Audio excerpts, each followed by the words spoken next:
Recording in progress, so we can start. Ladies and gentlemen, boys and girls, thank you for coming to another one of our exciting Parsha classes. I've sent the document on the Google app as well. Sorry, on the Zoom app, so you can see the follow along. If somebody comes in and can't see it, somebody else on the chat should hopefully be able to pass it to them. Just to add, is every week we upload. Please, can I share the document again? Sure. We also upload all of these to the web in case you missed any classes. People do watch them online because I saw there's 28 views of one of the classes, so that's good to know. I'm getting a YouTube hit sensation. Okay, Parashat Toldot. Although I did get people thanking me for not moving so much, so I shall try and sit more still when we. There was a rabbi who was asked a question about a young boy who showed up at a yeshiva. This is being recorded, but it's not part of the conversation. That didn't like cholent and wasn't shockling when he prayed, which is like moving like this. And the rabbi said, I'm not sure if this guy is halakhically Jewish or not. But he was serious. He's like, because this is in the genetics. When a guy's in yeshiva and he's studying, he's moving and he has to enjoy cholent. But nevertheless, I'll try and sit a little bit more still. So we're moving up to Parashat Toldot. It begins with the we ended last week with Rivka and Yitzchak getting married, and this week begins with Yitzchak and Rivka being married for some years and childless, and they too are praying to Hashem for children. She becomes pregnant, Rivka, and she has twins inside of her. And while she's still in a pregnancy, the Torah says, there's disarray going on already. Before the babies are born, they are both having different kind of lifestyle plans, which is a conversation in and of itself. And we could do a title next year. How can a child, before they're even be born, be defined how they're going to be? It's sort of like conflict of everything, in contrast to everything the Torah says of free choice. Nature, nurture, but also free choice, etc. But that's another topic. They're both born, and just to put the chronological order in to what has gone on so far. So Avram was born. Does anybody remember the year Avram was born? We spoke about it earlier. Very good. 1948 from creation. Then he had Yishmael when he was 86 years old. We know that because he was 13 when he had his bris, Yishmael. And Avram was how old when he had his bris? 99. And then he gives birth to Yitzchak when he's 100 in the year 2048.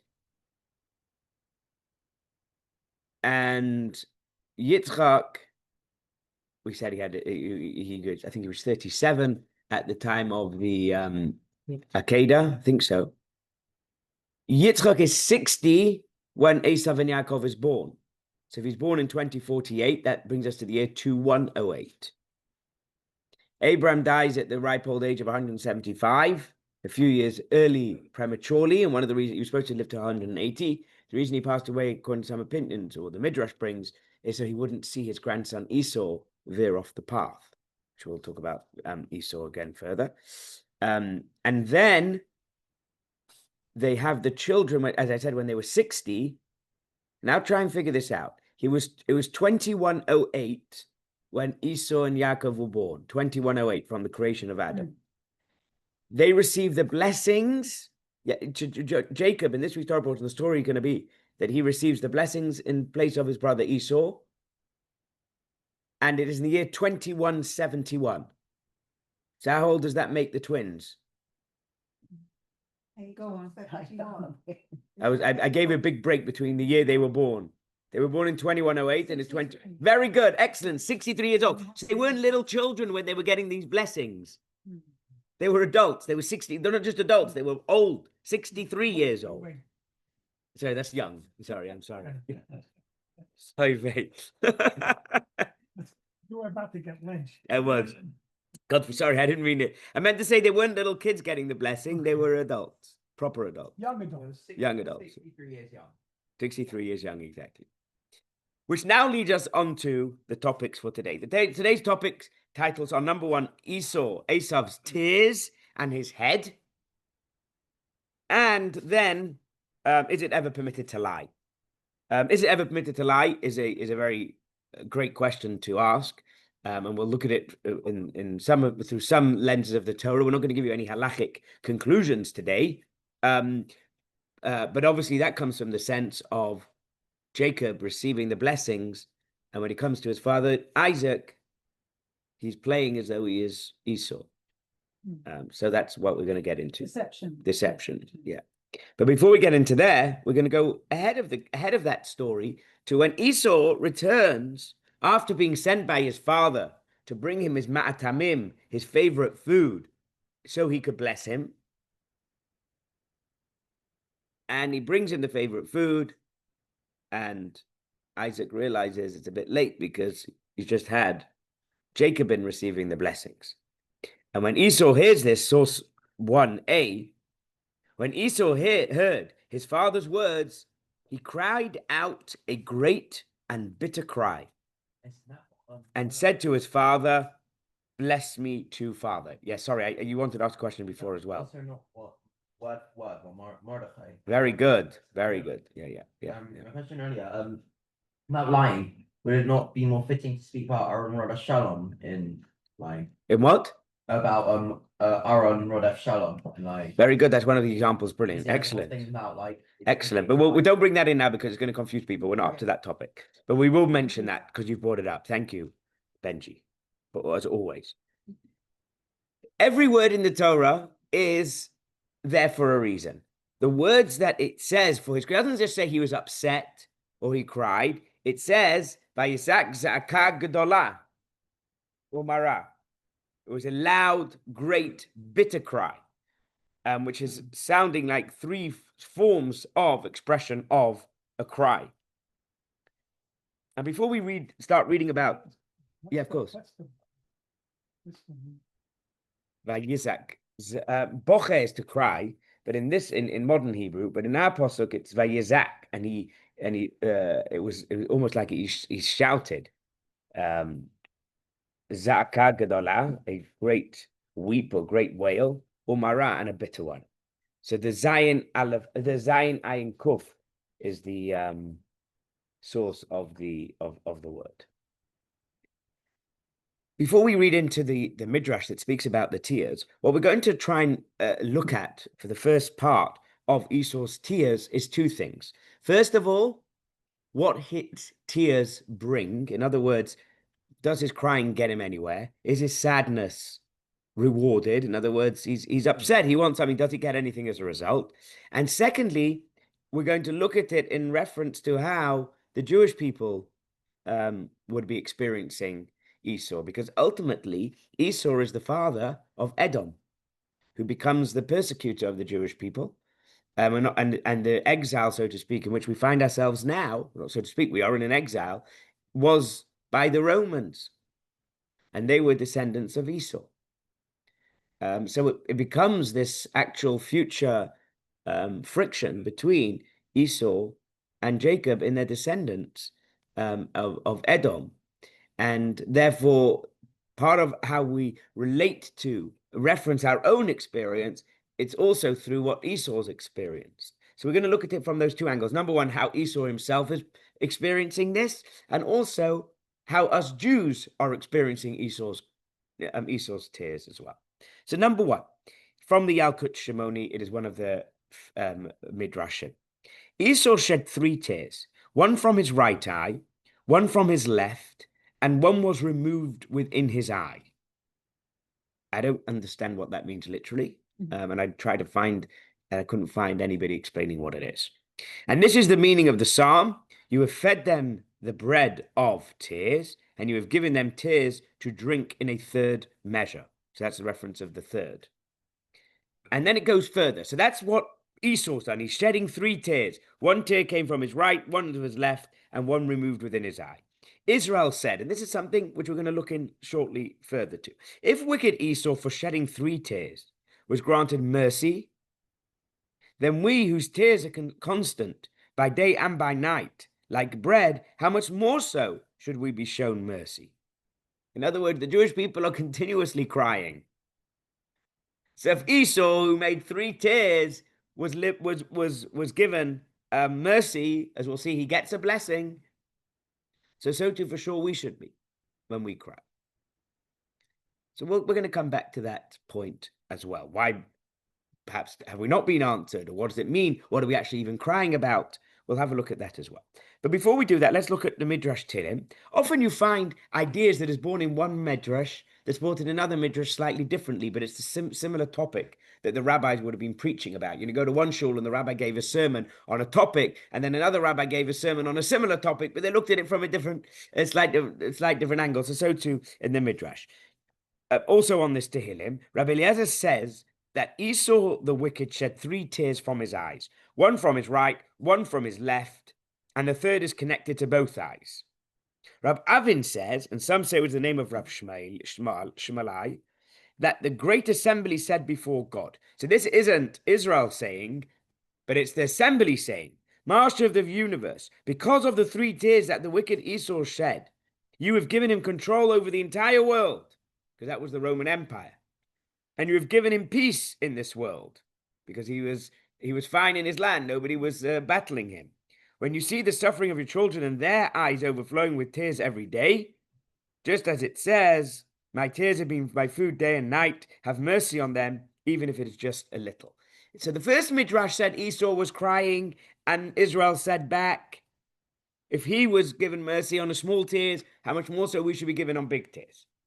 This one's giving us more detail of the peace and the ability of Esau's descendants to succeed, and saying, Hashem, give us a little bit of love as the Jewish people were suffering in exile. So those are the two midrashim that bring the 3 tears of Esau. And as I've said to you before, I'll often write the title to bring you in, but we're not actually getting anywhere with the title. But what those 3 tears are, and that is as much as I'm going to deliver to you. But it was a way to get you in and us into this midrash to get further depth of these fascinating parts of the Torah. So what we've seen so far is Esau is upset that he hasn't received the blessing, and he cries. And the usage of the terms for the crying is quite dramatic in 3-fold, and the sages therefore say he cried 3 tears, and he is given some reward or some mercy, which we'll shortly read. But the Jewish people want to use this as an argument to God as well, whether it's the Jewish people directly or the great assembly in heaven, saying if Esau did a little crying and he was sorted out, how much more so the Jewish people, you should have mercy as well. The result of his tears, source 2, verse number 8. And his father Isaac answered him by saying, see, your abode shall enjoy the fat of the earth and the dew of heaven above. So Isaac does give in, even though he'd given his blessing, and there was only one blessing that was going to be allocated, and Jacob had already received it. He also gave another blessing. Watch your step there. He also gave another blessing to Esau as well. What's the blessing that he gave? Mishmane haaretz. You're going to get from the fats of the land. The problem is, he's giving him a blessing that had already been allocated to Jacob. Because we read in the 11 verses earlier, so number B in source 2, may God give you of the dew of the heaven and the fat of the earth, abundance of new grain and wine. So how could it be that they were both getting the same blessing? So if you have a nice parking lot in central London, and you have 2 friends, and the first friend comes because on your birthday and he says, I've heard you've won the lottery, and you don't need your parking lot anymore. Can I have it? She says, yes, happy for my birthday, you can have it. In comes another friend, you gave him the parking lot. I want the parking lot. You have it. How can you allocate the same blessing to Esau? They've already allocated it to Jacob. What's that? The blessing to Esau was qualified. In what way? That you're not going to have what Jacob had. He's not going to get, but he's still told him he's getting the fats of the land. Yeah. So how's he sharing the fats of the land to both of them? Are they going to share it? Maybe this is where the British government got the idea for the white paper. What was that? That's when they redivided up the Middle East. Oh, somebody online knows the answer because he promised the land that didn't exist yet. Wow. How does somebody know it? Who is that? Benji. Benji. Okay, someone's been reading my notes. Isn't this a way to make an argument between your children? Exactly, Mhm. literally. Yeah. Firstly, so Rashi tells us what is the land. This refers to the Greek portions of Italy. What is the Greek portions of Italy? I don't know. But it was obviously a beautiful land. What is it? It's Sicily. Sicily, yeah.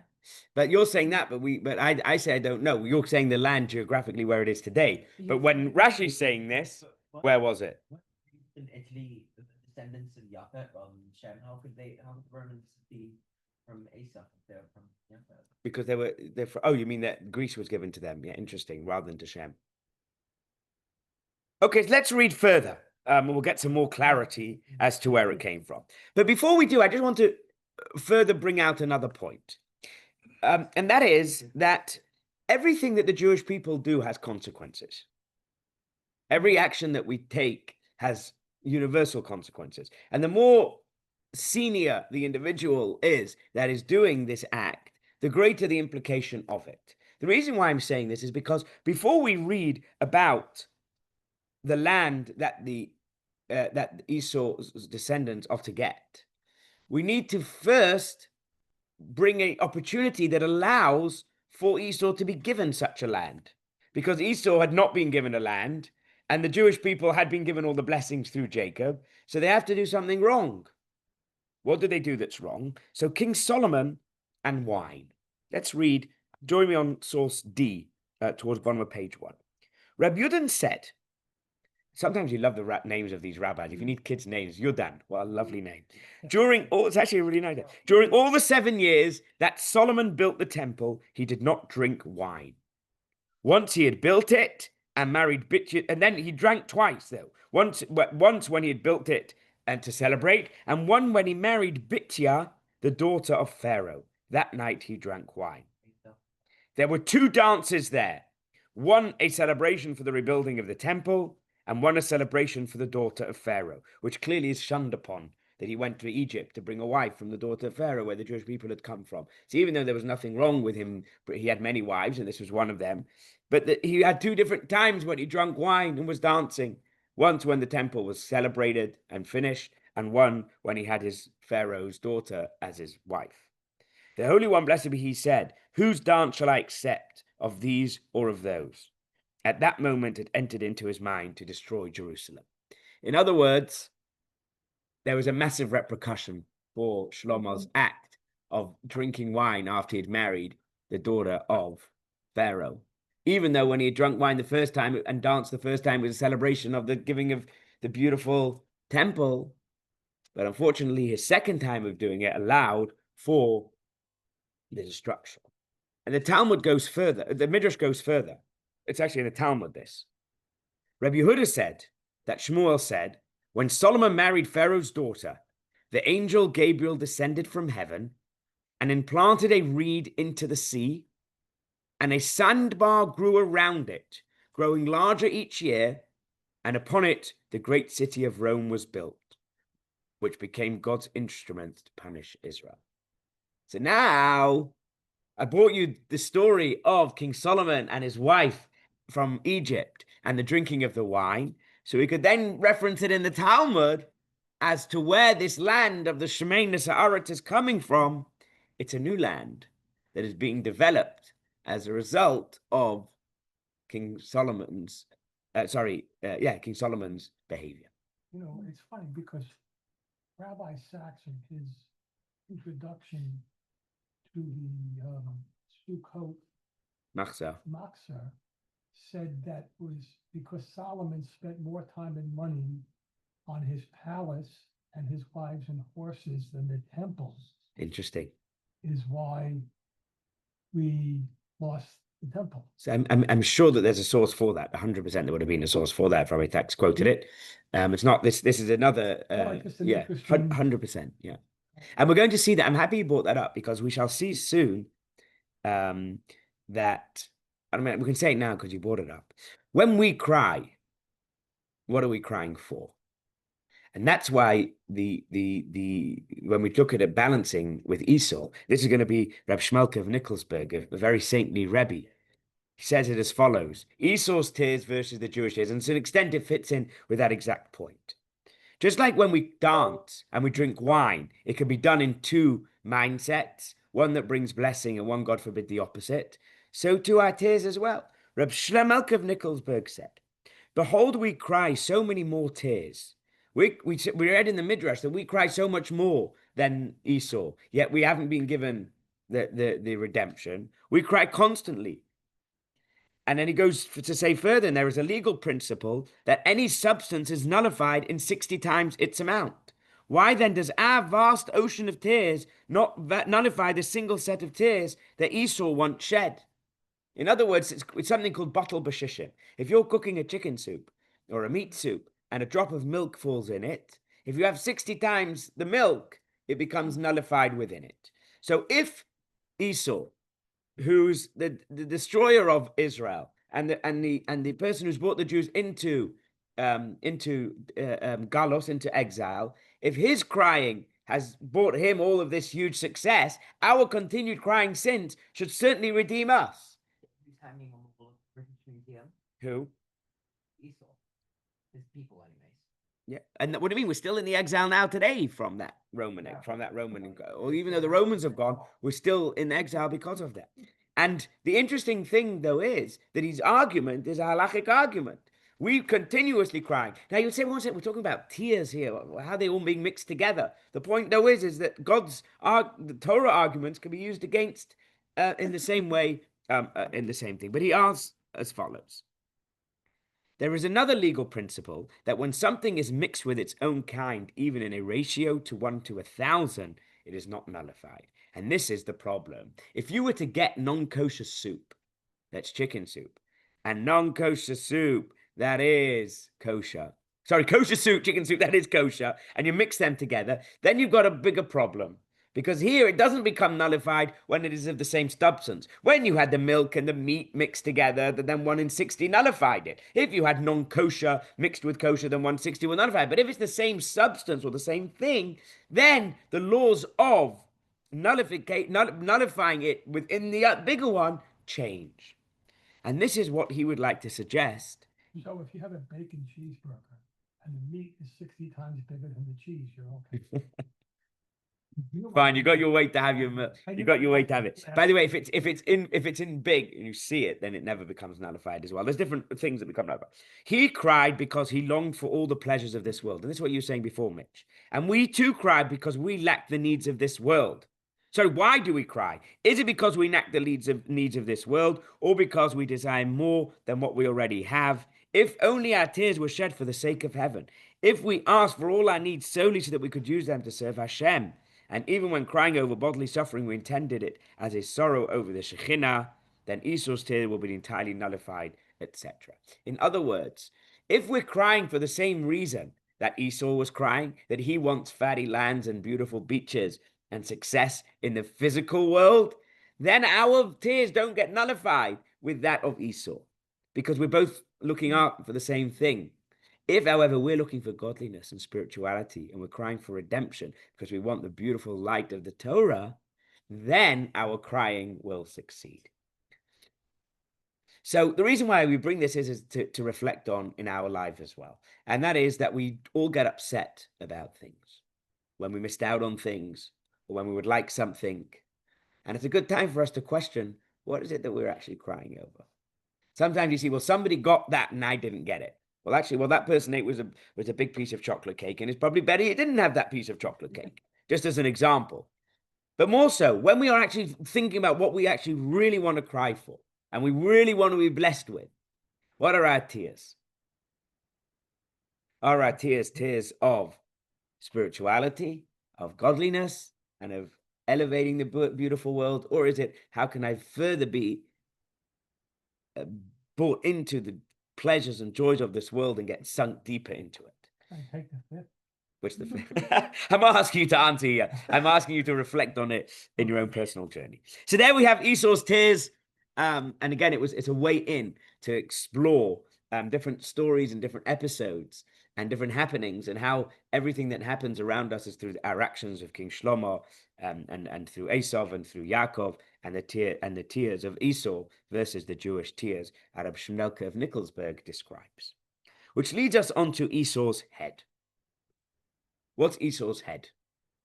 So I've told you about his tears, but now I'm going to tell you a little bit about Esau's head. What's Esau said? What's his body? What's any of it? Yes, sorry. Does anybody want to ask anything or comment on what we said so far? Yeah, do you want to get Shwingy a drink of a cup of water? Yeah, thank you. A glass of water. Yeah, Benji, do you want to say something? Abstain for now. Okay. Anybody online? You're all following? Okay, seems so. Jacob's head. So Esau's head. So we're now going to fast forward to when Jacob dies in the land of Egypt after his whole family has descended there. He made Esau an oath. He made Esau take an oath that he would bury him in the land of his forefathers. Sorry, he made Joseph. Thank you. He made Joseph make an oath. Thank you. Thank you.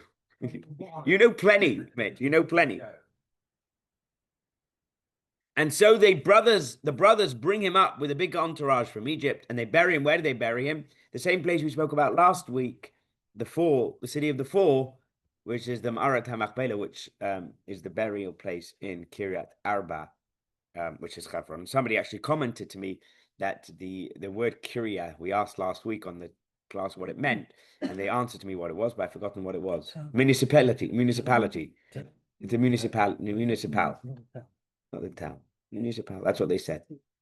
In Hebrew, modern Hebrew, I think it's called. I looked it up. It said town. But It said town. Oh, thank you. You looked up. but Okay, good. You looked up and found town. Okay, good. It's great that people are looking into the comments. So they bring him up to bury him at the Ma'arat HaMachpelah, where his forebears had been buried. His sons carried him to the land of Canaan and buried him in the cave of the field of Machpelah, the field near Mamre, which Abraham had bought for a burial site from Ephron the Hittite. Targum, if you remember a couple of weeks ago, we mentioned Targum. Targum is one of the earlier commentators that translated the Torah into Aramaic, which was the language of the masses, the Jewish masses as well, and also gives a little bit of commentary with it. What does it say? But when his sons had brought him up into the land of Canaan, the thing was heard by Esau the wicked. Just a note, I translated Aramaic, which is translating Hebrew, into English. So it's not perfect because in the original language it's a proper translation or a proper explanation. But we're reading. I can read it to you in the Aramaic as well. But I've translated it here for us. He journeyed from the mountains of Jabala, which is Har Zaitim, with many of his army, and came to Hebron. And he would not allow Joseph to bury his father in the double cave.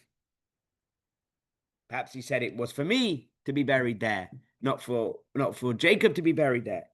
What happened then? Naphtali, who was a very fast runner, ran down to Egypt and came in that day and brought with him an instrument that Esau had written for Jacob, his brother, in the controversy of Ma'arat HaMachpelah. In other words, Esau had given Jacob to be buried there. So he was protesting the sons burying Esau at this plot of land, and he bought the document or the instrument that Esau had committed to it. Contract. It doesn't say contract, but there was another type. Yeah. And immediately he beckoned to Hushim, the son of Dan, who took out his sword and struck off the head of Esau. He was blind, right? That did. And the head of Esau rolled into the midst of the cave and rested upon the bosom of Yitzchak, his father. And the sons of Esau, who were there as well, buried his body in the same area. And afterwards, the sons of Jacob buried him in the cave of the double field, in the field which Abraham bought, etc. So the translation here of the Targum is telling a fascinating story that goes on when they came to bury Jacob. They came to bury Jacob. Esau didn't want them to. They went and bought the proof that was back in Egypt and was done miraculously by the speedy runner before they had, what's his name from Jamaica? Usain Bolt. They had Naphtali, and he ran. And as a result, Hushim takes his sword, knocks off his head, and his head rolls into the Ma'arat HaMachpelah. His family, they don't go and retrieve his head. They bury his body in the same place. The sons of Esau and the sons of Jacob bury Jacob in the plot that was supposed to be for Jacob. So this is what happens to the head of Esau, but there's more to it. Firstly, how do you bury how do they leave Esau's head in the grave of Jacob? I'm sorry, of Isaac. I'm not asking how they did practically. They just left it there. But surely we know, as we'll read from the Talmud, that you shouldn't bury somebody who's, so to speak, evil or bad with somebody who's good. The story is told in Kings 13:21, Kings 2, Malachim base, when the Jewish people were burying Elisha, or were burying somebody near Elisha. I couldn't read between the lines exactly what was going there. But whilst they were doing it, the Moabites came and they were attacking the Jewish people. And one of them died, and they threw him into the grave where Elisha was. And he got back, when his body touched that of Elisha, he was revived and came back to life, this guy who was attacking them, and walked out of the grave and left. And from that, the Talmud learns that you're not allowed to bury an evil person with a righteous person, because the righteous person was so traumatized by this evil man coming into his grave that he got him back to life, that he should walk away rather than be buried by him. I told you we're going to have good stories at this session. When you say Elisha, you mean the protege of Elijah? Elisha. Yes, Elisha. Yeah, Elisha the prophet. Right. Maybe the moral there is, if you're really bad, when you get buried, you come back to life. Yeah. I mean, a lot of people would hope for that. No, it gives me more hope. Oh, you mean with Chias Hametim? That's another whole question. Let's have a look. 13:21. Maybe let's see if I can get any clarity here. It was as they were burying a man, it doesn't say who, and behold, they saw the band of Moabite raiders. They cast the man into the grave of Elisha. Oh, so the guy that they were burying may have been bad. Since they were caught off guard and had to flee, they did not have enough time to bury the man in a separate plot. Instead, they threw him into Elisha's grave. Oh, I see. So it's worthwhile reading it fully inside. So they buried a guy who wasn't worthy of being buried with Elisha. They couldn't finish burying him because the Moabite raiders were coming. They threw him in. The man went. The corpse rolled into the grave and touched the bones of Elisha, and he lived and rose to his feet as a result. So that's what it says here. It says the Talmud, source D, the bottom of page 2. Because a wicked man is not buried next to a righteous man, as Rav Acha Bar Chanina says, from where do we know that a wicked man is not buried next to a righteous man? As it says, and it came to pass, and they were burying a man, that behold, they spied a raiding party, and they cast him into the tomb of Elisha. And as the man came there, he touched the bones of Elisha, and he revived and stood on his feet. The man who was not righteous was miraculously resurrected, so that he would not remain buried alongside Elisha. If so, how could it be that they let Esau's head, and Esau was a bad guy, remain with their father Isaac, even though he was a righteous man, if we see that that shouldn't be done? So again, we're still talking about the head of Esau, remember. We wanted to go into the depths of the head of Esau. And we want to understand, we told you practically the story that took place, how his head was chopped off. Then we told you that it was in the grave because he was stopping his brothers burying their father in the plot that was allocated for their father. I don't know why that's deserving. It's not because the dude was blind. Yeah, the dude was He didn't know blind. what was happening because Yeah. he just heard. He just heard a Esau commotion. bricks. So He heard a took his commotion. knife and just wiped it. Yeah. And it took off his head. Shkoyach Nech for adding that. So amazing. Accidentally, but the point, Incidentally, yeah. he was trying. He was kill trying to, someone. well, he was still waving a knife around, which wasn't a good idea. Well, He was blind. That's the. he was blind, yeah. The reason why I tell you this is because I would like to go into source E, Dushim. The person that killed Esau was No, blind, he knew he was. and then basically he in there. put his knife out because he heard Esau's voice and wanted to kill him, Oh, he wanted and he them. just And But he was blind. yeah, he was blind, so we had to hear what he was. I see. Bit gory. Still quite gory, but the title was The Tears of Esau in His Head. So I'm giving you the gory details of his head. But I'd like to end with this point because it changes our perception slightly of Esau and also helps us get into the next topic as well. What's that? Our burial grounds, how do you, And you're not, you shouldn't bury someone good next to someone bad, or is it in the same grave you're talking about? Because how would you know who's good or bad? Very good question. So two things. First of all, this is in the actual grave. Because in the case of Elisha, was certainly in the same grave. So interestingly, there are those people that there are graveyards here in this country too, where to be able to be buried in there, they only take people that are Shomer Shabbat, for example. And we're not in any way comparing them, but there are some people say they'd rather be buried next to people Like what? cemeteries of certain communities. What, that just more religious? But again, this is not in any way comparing to the conversation here because we're going into another complete different topic. But in terms of, we believe that everybody does teshuvah before they pass away and everybody's holy. But here we're talking about Esau. And I don't know who the guy and the gentleman in the case of Elisha, but ultimately he ended up in the prophet's grave as well. Yeah. Just mentioned in Czechoslovakia, they were buried one on top of it. I was going to say, because the other question you could ask is how on earth was it that his head ended up in there? So even in Israel today, they do the same now because of the lack of land. They bury multiple people on top. So that would also be perhaps an example of saying who's going to be buried on top of you. You want somebody holy in your presence when you're being buried in that area. Today we don't really. If you're being buried in an Orthodox cemetery, you're being buried. The main thing is you're buried in a Jewish cemetery, ideally. So yeah, that's sort of the line that we draw. But as I said, there are some that are more strict as a result of that. But that isn't connected to this particular rule. This is a complete different topic. Yeah. Does that mean that the how you judge based off whether to bury a good man next to a wicked man is based off how good the good man was, not how wicked the wicked man was? Just about how good they were relative to the other person, rather. You're saying it's interesting. That's interesting. You're saying you put the whole community together. This is St. John's Wood, Gilad. Saying that. So the Jew who was buried with Elisha. No, the Jewish buried with Elisha was considered it wasn't just relative to Elisha. He was a guy who wasn't. Yeah, but it doesn't give us much detail of Elisha. Like the time were. Doesn't give us any details. We don't know who this guy was and what he did. Exactly. Well, actually, I had a question on that. So we refer to Esau as wicked Esau, right? But if you read Not in God's Name by Sachs, he actually makes the whole point that neither Ishmael or Esau were actually bad people. They may not have been as righteous as their brother, and clearly Esau was not worthy of the blessing of Yitzchak, but they weren't wicked or bad in the way that it's presented here.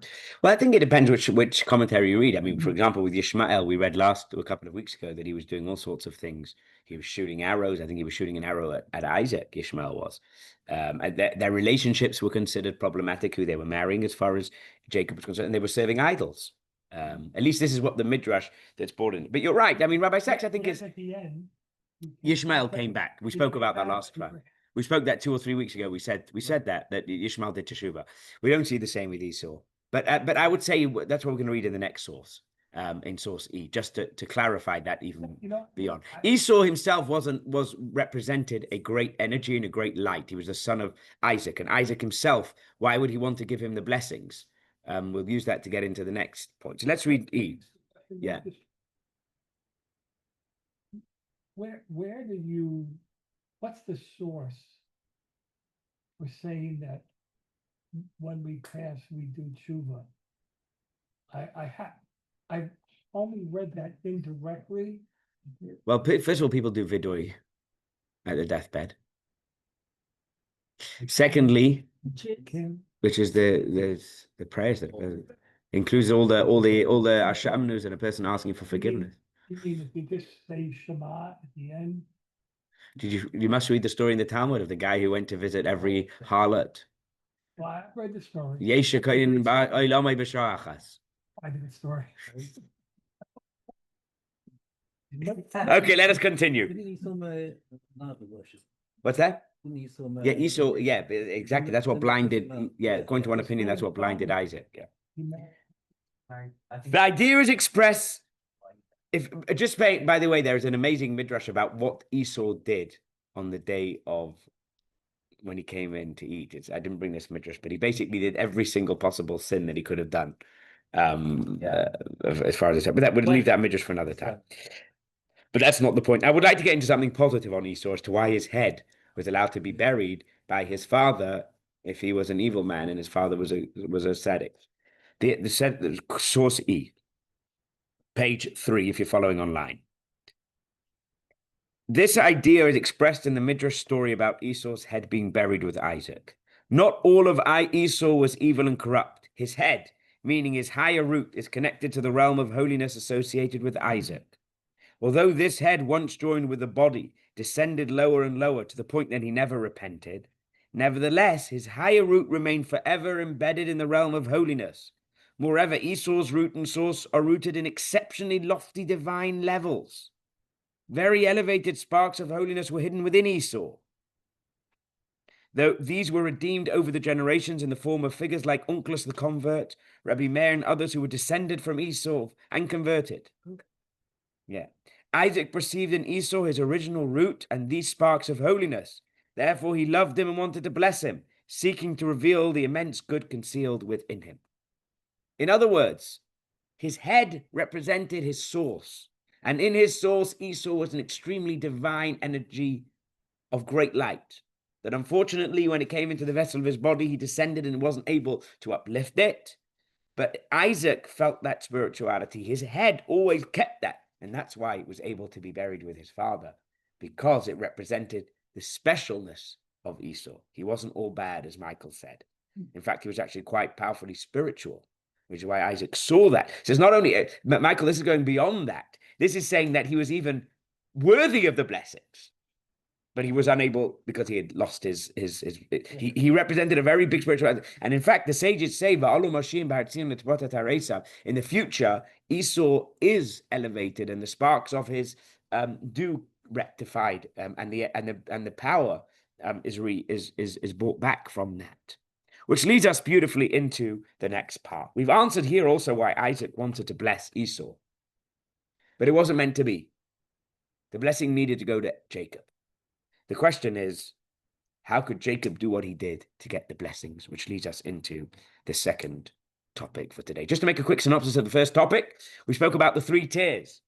And it represented within the 3 tiers, the idea of being upset and getting the blessing afterwards. And we said, what did that represent? First of all, what was the blessing that he got? We told the miraculous story of Rome that's built because of King Solomon. And then we spoke about the Jewish people's cries and the need to focus what they are on. We then went on to discuss the head. When they came to bury Jacob, Esau didn't want to. He's beheaded and his head lands with Isaac. How could he be buried with a holy man like Isaac? We read from the story of the kings that they didn't want him to be buried with Elisha, but we said ultimately that his head was holy because it represented his source and the magical energy or the spiritual energy which he was capable of. Which leads us on to our next topic. Yes? Before we begin the next topic. For Rabbi Saps's Yahrzeit, which was, I think, last week, they released a new Chumash with all his... Yes, it's in, we have it in Shul. So on this parsha, we wrote a brilliant Torah Is it on about this Sunday? specific subject. There was that event on Monday. Yaakov is considered like the representative of truth, even though he lied to his father. I read out yesterday on my school last night. It was great. Beautiful. So we recommend everybody to read that. Thank you for letting us know. I recommend everybody read that on Shabbos in our beautiful new Chumash. And I will add also, because Joseph reminded us here, that we'll be having a big event here next week on Monday with over 1,000 people. Is it Monday? Yes. Yes. So Colin Goldberg, the parents of the young boy hostage who unfortunately lost his life, Hirsch, and they'll be talking, and it's actually about this. I think the Chumash is being presented as well at that event. Is that online? No, it's not online. It's in person. No. Yeah, the booking is online. Okay. Yeah. Through the shul? It's not through the shul, actually. It's through Rabbi Sachs's office. Okay, we took a break for adverts. Now we go back. Distance yourself from false matter. Mitzvah sheker tirchak. That's what the verse says. Yet we shall see that it wasn't such a simple thing. First of all, Abraham and Isaac. We've already read stories of both of them telling stories of their wives being their sisters. Is that okay to say your wife is your sister? Jacob, as we'll see here, we'll see a story of the sons of Jacob's making up a story. We'll see God telling Samuel to tell a story. When I say tell a story, to change some details of something for protection. So when is it okay? And when is it not okay to tell the truth and not the truth? And how is it that Jacob needed to receive these blessings through this sort of conniving? I wouldn't go far as saying unethical, but it looks like it's an unethical way of receiving the, yeah. Yes, Kant, he would say there's no excuse for Babylon. Yeah. Prophet's Chaim was saying. Exactly. So the verse says, when the boys grew up, number 1 on page 3 in the middle, Esau became a skillful hunter, a man of the outdoors, whereas Jacob was an innocent man dwelling in tents. So the very beginning of the story is that Jacob is the innocent behaving guy. And who's the skillful hunter? The one that's looking to get out there? He's the cunning one, is Esau. In Micha, it says, you will keep the truth with Jacob. Jacob represents Titein Emes Yaakov. He represents truth. So if you were to think of Jacob, you are looking at a man who is innocent, truthful, and only doing the right.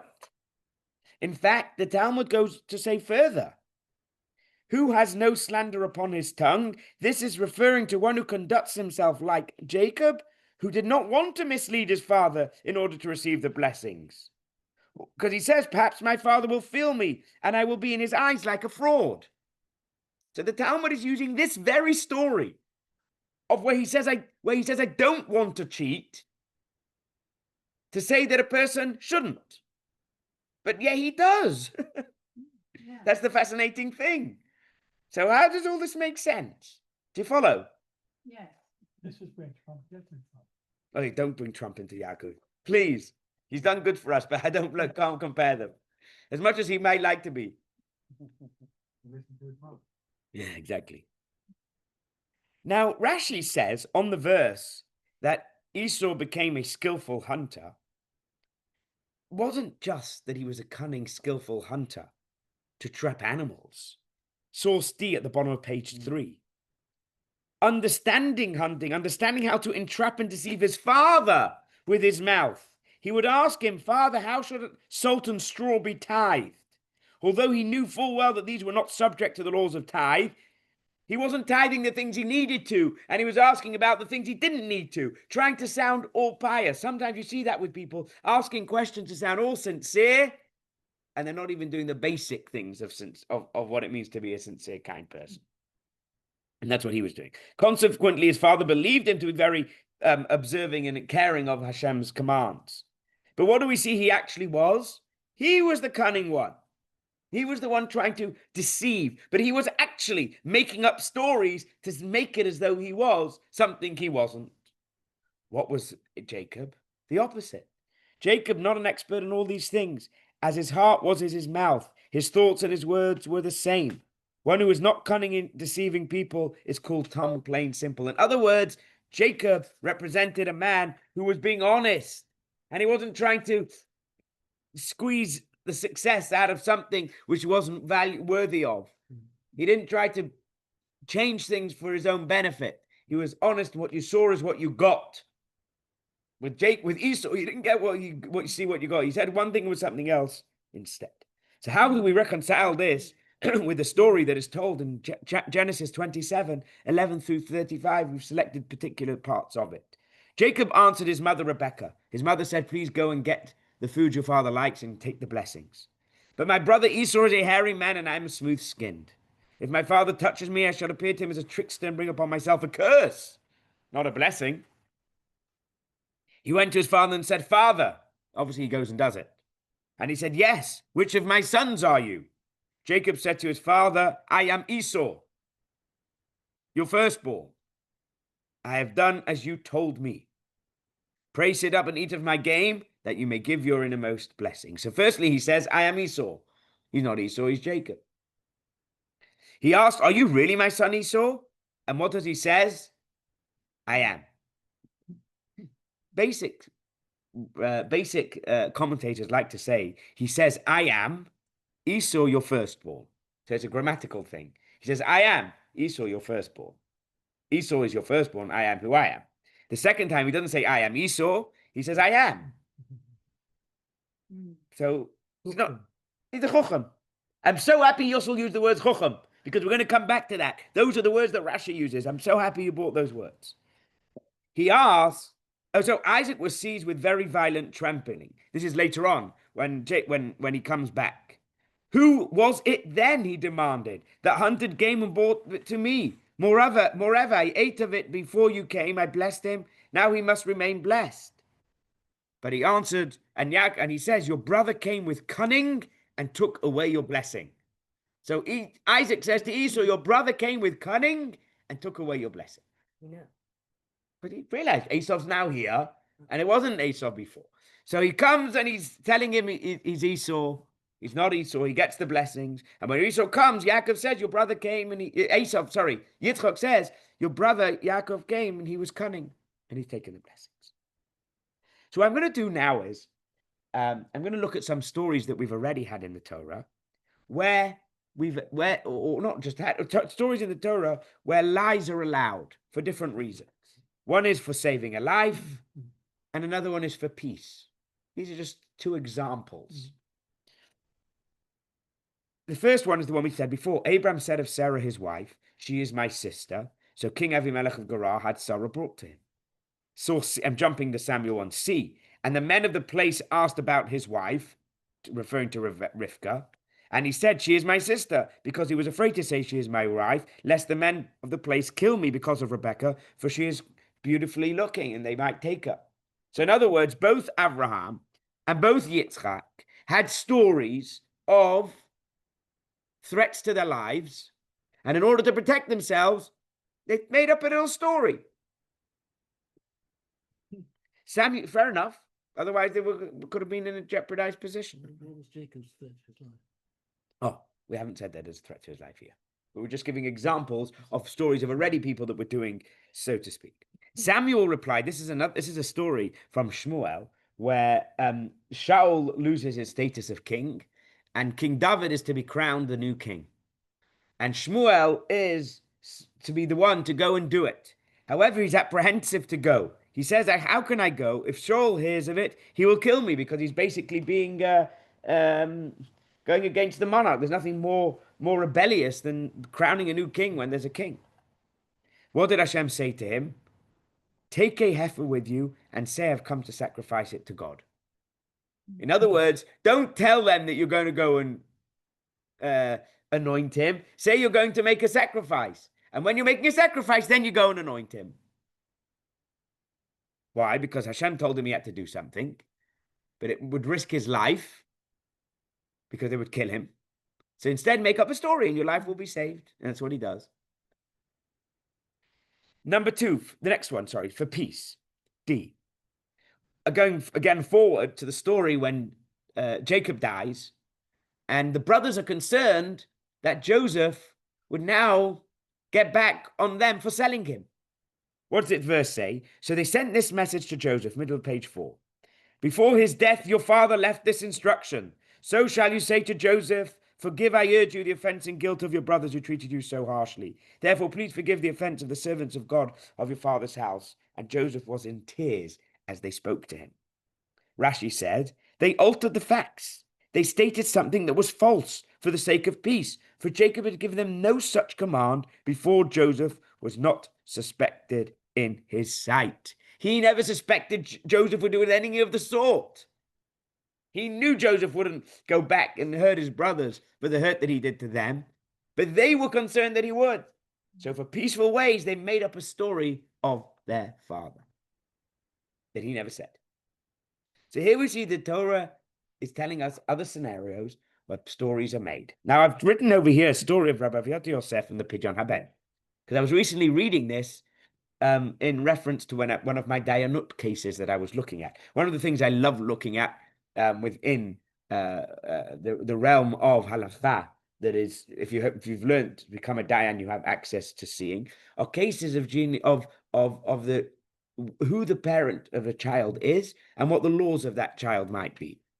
And there's lots of different peculiar cases that are brought up, and certainly in modern times when people use IVF, or they're using insemination from somebody else. Who's the father? Is the child Jewish? What if the father's a Cohen and the natural father isn't? All of these questions come up, and they're great questions. But this was a question about somebody who was going to do a pidyon haben for their son. Now, there are lots of conditions for a pidyon haben for the son. First is... Not cesarean, firstborn. It has to be a firstborn. Firstborn son. And it can't be Firstborn of the cesarean. father. And it can't be the mother or the father be from a Cohen or Levi tribe. Yeah. And finally, it has to be the first, like you said, it has to be the first. A girl became religious and married a nice religious boy. And they're leading a beautiful life together. She didn't have to tell him about all the things that she did before. And he didn't ask. So if you didn't ask, you certainly don't need to offer it. They fell in love, they're married, they went on a shudach, and all good. They have a firstborn, and he's ready to do a pidyon haben. They send the question to Rabbi, or she privately consulted with him to say that she'd once been pregnant before and did an abortion. Is this a real story? 100% real story. The chief rabbi's bodies. And he gave the ruling that to make a blessing in vain is much better than to protect the marriage.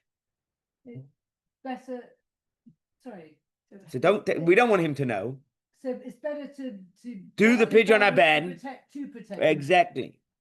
So And that's another example of, so to speak, Shalom bayis. Yeah, it's another, Which is- yeah. Which is the proof like that was answered. Yeah, okay, very good. I'm really happy you brought that in, because the sages also bring this exact point. With Aaron, used to go around making peace. How did Aaron make peace? He would go to two people that were having a fight. Go, Benji, tell us. If he saw two people arguing, he'd go to one and say, "Oh, say like Reuven and Shimon are arguing." Go to Reuven and say, "Oh, Shimon just told me that he's really sorry and he forgives you for what he's done." When you go to Reuven, you'd go to Shimon and say, "Oh, Reuven is so sorry." And neither of them have done it. Okay, I've just realized it's 3 minutes to 9, so we're gonna stop any of the side comments now and move forward. Okay, so Radak says that it wasn't an actual lie. Bottom of page 4. Some people wonder how Jacob, a righteous person, could say something like this, an outright lie in their opinion. Actually, the matter is not so strange, seeing that Jacob knew that he was entitled to the blessing more than his brother, and that the spirit of prophecy would come to rest on Jacob, so that he would bless him instead. And if he had the prophecy to give the blessing, that means that God wanted him to give the blessing, because you can't give God's blessing as a prophet unless Hashem let you do it.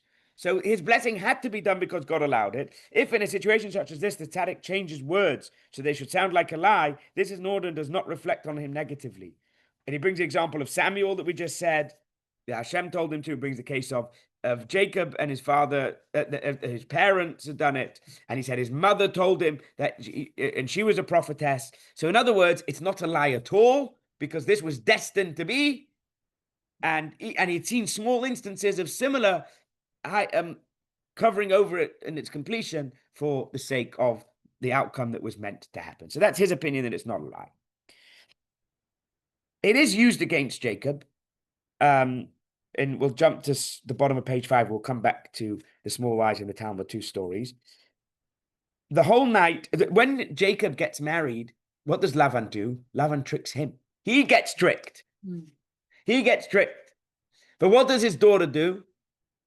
His daughter pretends to be Rachel, so he couldn't get out of the trick. So he's further tricked. He's tricked by Lavan, that he gives him the wrong person. He had known that his Lavan would trick him, so he gave Rachel signs. Rachel gave those signs to her sister Leah to protect her. So Leah's playing like Rachel. The whole night she made herself appear as Rachel. When the morning came, behold, it was Leah. Jacob said to her, "Daughter of a deceiver, why did you deceive me?" She said to him, "And you, why do you deceive your father? When he said to you, 'Are you my son Esau?' And you said, 'I'm Esau, your firstborn.' And you say to me, 'Why did you deceive me? Did your father not say about you, your brother came with deceit?'" So she used the same argument that was used against Jacob. You're the deceiver, I'm the deceiver. And why? Because the same thing. Jacob needed to marry Leah first. That was destined to be. Hashem wanted that to happen. Otherwise, he wouldn't have made everything happen to that way. But she did the same thing as him. So you could look at it in the negative, you look at it in the positive. Or needed two. Exactly. Yeah. The Baal HaTurim says that it says with deceit. The phrase appears twice. This one and the other one is when the sons of Jacob went to get their sister Dinah, who had been captured by Shechem. And it uses the same word there that he told them all to have a bris, a circumcision. And on the third day, when they were all in most pain, they went bemirma in a tricking way and killed off all the men. And what does it say? You tricked. So the same trick came back to haunt you. So here we see that Jacob is, so to speak, given this same. But again, that was what was meant to happen there with Levi, and they were considered, Shimon, they were considered heroes for doing that. Before we read the very last bit there, I want to go back to two stories in the Talmud because I always like to throw in some interesting stories. And you're going to really like this one, Mitch. Are you ready? The Gemara cites more statements with regards to wives. When Rav was taking leave of his uncle and teacher, Reb Chia, upon his return from Eretz Yisrael to Babylon, Reb Chia said to him, "May the merciful one save you from something that is worse than death." He said, "What is worse than death?"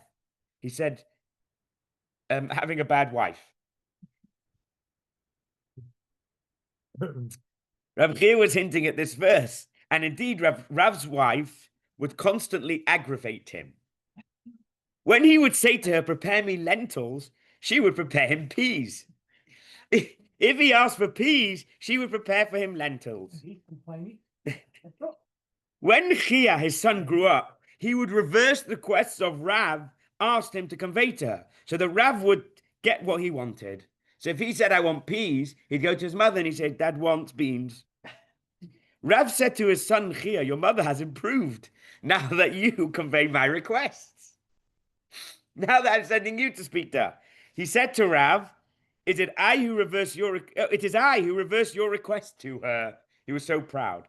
Rav said to him, "This is an example of a well-known saying that people say, 'He who comes from you shall teach you wisdom.' You've given me something smart I never thought of doing. I should have thought of that idea. You, however, should not do so. Reverse my request.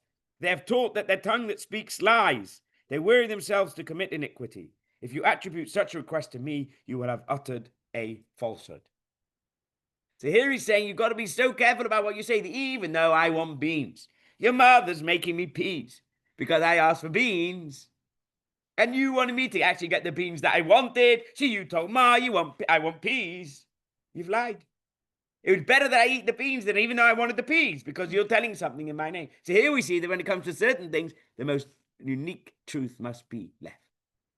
There's loads more Talmuds, but I brought another one to bring it the other side of it. The Gemara relates Rav Papa happened to come to the house of Rav Huna, the son of Rav Ika. They brought before him both scented oils and a myrtle branch, both that need a blessing for the smell. Rav Papa took and recited a blessing over the myrtle branch first, and then recited a blessing over the oil. Rav Huna said to him, "And does the master not hold of the halacha that it's the other way around? First you should say the oil, and then you should have the myrtle." Rava said to him the following: "The halacha is in accordance with the opinion of Beit Hillel." In other words, not like that. The Gemara comments, but that's not so, as Rava did not issue that ruling. Rather, Rav Papa did this in order to extricate himself from the unpleasant situation and justify his conduct. So you come to shul, and the rabbis open the ark, and we're still at the beginning. You say, "What are you doing?" He says, "This is what the law is." Where's that law? It doesn't say it anywhere. But he didn't want to get into an uncomfortable conversation, so he made up a ruling. Just bringing you all the different Talmuds to show where it is done. But I would like to conclude with just to make a quick synopsis over here. So we started off by saying Jacob has taken it cunningly. Is it okay to lie? We brought examples of cases where changed circumstances have been there to protect a certain environment. We've said peace from Aaron, peace from the sons of Jacob, life as Samuel the prophet needed, or as Abraham and Isaac with their wife Rebekah. One sage suggests that Jacob didn't lie at all, and it was what was destined for him, and that destiny was what the prophet, and he knew that was supposed to come to him, and that's the way it had to be done. Or he learned from his parents that he could tell a little lie to get that. Then we said Then we said that Jacob was also made to feel the same thing against him by his own wife, who had tricked him into marrying him, tricked by his father and tricking the further, etc. So, but I'd like to end with one last point, and that is, why was it that it had to go through this long journey? Why did he have to? We understand why it might have been okay, and I haven't given you a halachic ruling for any other circumstance about telling non-truths. The Talmud has one about it saying how beautiful the bride is to a groom who can't see properly. And his groom she isn't that good looking, but you say it because it makes him happy. Like, what for him, she's beautiful. So if you have a particular case, speak to a rabbi of authority before you decide how you're going to respond. And by the way, the cases do come up often. I'm asked questions by people that are also halachic significance, not quite like the case of Rabbi Yosef, but other cases of, do I need to tell this person something that I've seen, or do I need to reveal this, etc. But I'd like to also understand, why was it that it was set in this particular way, that the blessings had to come in this cunning way? And this comes from what Yossel said before. On the verse that he took it b'mirma, which sounds like with cunningness, Rashi says, b'chachma, with wisdom. And Rashi says the same thing later on with the brothers when they go to protect Dinah, and it goes b'mirma, also b'chachma. There's something about this kind of machination that is required to achieve the blessing that we want to achieve. What is that? Let's read source B, C, and D on the back of page 6, and we'll conclude there. The Yetzer Hara, the evil impulse, is called an animal soul, not because it is necessarily a brute animal. At times it may be a fox, the most cunning of beasts, and great wisdom is needed to perceive its machinations. In other words, you got to outplay the guy who's trying to play you. What does the guy who's trying to play you do? He says to you like this: it's not so bad. It's okay. What you're going to do is all right. What's he doing? He's lying to you. He's trying to make up a scheme. So what do? You're like, actually, he is right. There's nothing wrong. If it's the milk and the meat is this, and the car is there, and that's there, it's all okay. It's fine. That's how the Yetzer Hara works. He's got a cunning way around. You need to outsmart him. How do you outsmart him? With his own wit, with his own cunningness. By calling him out, knowing that it's cunning, and there's actually an attribute of cunningness and smart to outsmart that behavior. C, the reason that they acted through ways of cunning is because the fall of the lights also occurred through ways of cunning, as it is written, and the serpent was cunning, for he deceived Chava and Adam. And since the taking of the sparks of holiness was with deceit, the refinement and taking it back also must be with deceit. And this is the meaning of Rivka and Yaakov, who are corresponding to Adam and Chava. For the beauty of Yaakov is the reflection of Adam Arishon, and Rivka was Chava. They used Esau's deceit and schemes to take the blessing from Esau. Jacob was called Adam 2.0. He was a perfect human being and creation. He had to fix the negative energies that were lost through the cheating and the cunningness of the Nachash that brought the beauty of the truth and threw it into the world in a way that it needed liberating. And only he could do that because he was so pure. He was so emes. He was so truth that he could outplay and outmaneuver with that beautiful piety and get what needed to be brought out and put in the place that it needs to be. In order to receive the divine blessing, source D, Rivka carried out several acts of deception, and Yaakov wore Esau's garments. And from this comes the instruction to all of us. A Jew's approach to worldly matters is in a manner of deception. Outwardly, he is engaged in material matters, eating, drinking, and so on. But his intention is for the sake of the heaven. Trick the world. Don't let the world think that you're eating because you're hungry. You're eating because you need to eat to be a better human being. He indeed wears Esau's garments, but his intention is doing so is to redeem the sparks of holiness that fell there. You think we're one of you. God forbid we're one of you. The IDF are the holiest of holy. We have to dress up like them to protect ourselves. But inside, these are beautiful souls that wouldn't hurt a fly. And each of us, we have to wear the clothes of deception to bring the truth that lies within it. And that's what we learned from Jacob. Thank you. It was a slightly more longer today and slightly more winded, but I wanted to bring in a new topic and new concepts. Next week, what's next week's topic? I wrote it down. 12 birthday parties. Because the 12 sons are born next week, or most of the 12 sons. Do we know when the birthdays are? I'm going to trace with you the birth date, Hebrew birth date of the 12 tribes. Also, we will look at what Jacob knew of genetics, because he had some animals that he got. So we'll look at that as well. Thank you all for coming and have a lovely evening. Next week is the last one, is it? Next week is not the last one.